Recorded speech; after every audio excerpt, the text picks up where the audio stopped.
Donc le mouvement Greeter est né dans les années 90 à New York, où une certaine Lynn Brooks a souhaité offrir aux visiteurs de New York un accueil beaucoup plus personnalisé, beaucoup plus personnel de sa ville.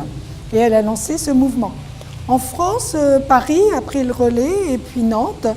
Et nous, à Angers, en 2011, un petit groupe de gens issus de la communication, du tourisme, on a eu la même idée. On s'est dit, on souhaite valoriser notre territoire en le faisant découvrir dans un échange direct avec le touriste.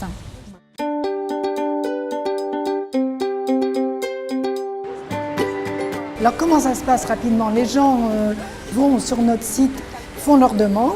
Nous, derrière, on a quelqu'un qui gère ces demandes et on demande quel est le Greeter qui est disponible pour prendre ces gens en charge. Et aussitôt, ils se mettent en relation directe, ils fixent leur heure de rendez-vous, le point de rendez-vous et ils discutent un petit peu aussi pour savoir ce que les personnes souhaitent.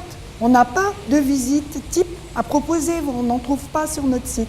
C'est chaque Greeter qui se met en relation avec le demandeur et qui, avec lui, bâtit un peu la réponse. Donc il y a des jeunes issus de la communication, de la santé, du tourisme, et puis des retraités, voilà, qui donnent de leur temps pour partager avec les touristes.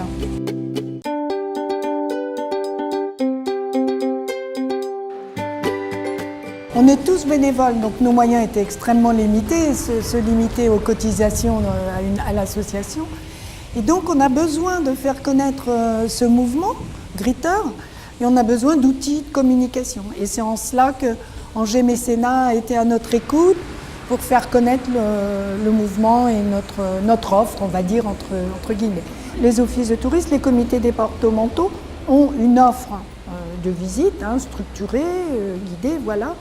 Nous, toute l'année, on est capable, quand on est disponible, d'apporter une réponse rapide, inopinée.